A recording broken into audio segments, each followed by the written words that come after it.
Hi, Claire Laughlin here with your Trust Tip of the Week. These last several weeks have been really overwhelming for most of us. Even if you're not subjecting yourself to the daily news coverage, just the fact that so many people are displaced from normal work life and the awkwardness of always seeing everyone standing 6 feet apart, right? And the emails we're getting from all of our business relationships telling us about their coronavirus response plans, it can all be very unsettling. And yet, this is a time when we need each other. We need strength and connection, and we need some hope and good news, and we need to bring each other together and uplift each other. We need this in our families. We need this in our new virtual workplaces, and we need this with our managers and coworkers and customers and clients. We need each other more than ever. And honestly, this is a time to actively build trust and be trustworthy. The way you show up with others really matters right now. We have this great opportunity to step into this situation and to lead at our high trust best. So here's the tip of the week. Pay attention to your emotional experience. Pay attention to what's going on in here, in the heart, okay?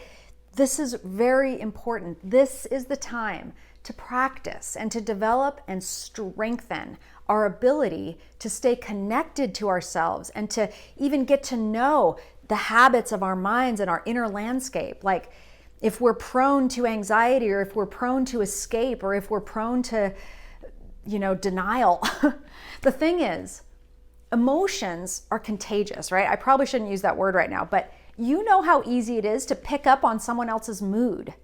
So if you are anxious and stressed, you can easily hand that over unwittingly to your children who are now at home, right? Or to your team, or to your customers even.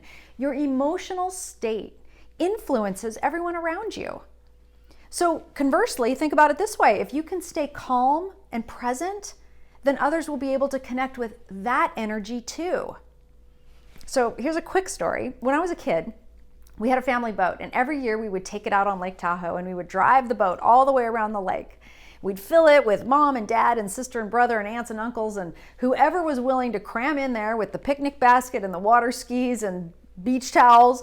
And off we would go for like this 10-hour adventure, stopping at all of our favorite beaches and stuff. Okay, so one year we're on our way around the lake and something happened and the boat started to take on water.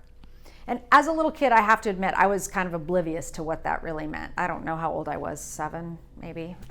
But my aunt understood the enormity of what was going on. And I'll never forget how she stood up in the boat and she said, "Don't panic, kids, don't panic." And honestly, that moment has always stayed with me because I wasn't panicked until I heard her voice. And then I started to get really scared. And here it is with me all these decades later. But anyway, that one ended well. My dad saved the day as usual, and we made it home.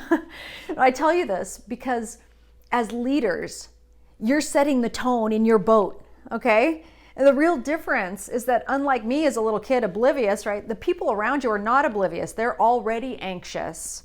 They're already feeling this kind of low-grade anxiety most of the time. So I want to encourage you to step up and be the emotional leader, or at least do your team a favor and try to monitor your emotion. Now, I'm not saying fake it. That's not the answer, but know that emotions are contagious, right? And you are setting a tone.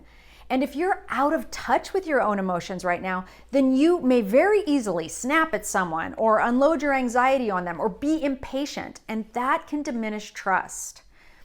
Okay, so connect with yourself throughout the day. Just check in, ask yourself, what am I feeling right now? What do I need? Okay, and when you're feeling anxious or scattered or tired or manic or angry, just pause and feel that feeling. It will pass, right? Take a few deep breaths. Just try to move your body a little bit. Let it be. This small practice is going to help you stay centered, and it will allow you to make better choices about how you show up for others. You'll be proactive instead of reactive. And every time you practice this, you're going to get a little bit better at it. You'll be able to use these skills, I promise you, not just now, but far into the future. This is a foundation for you. This is the moment for leadership.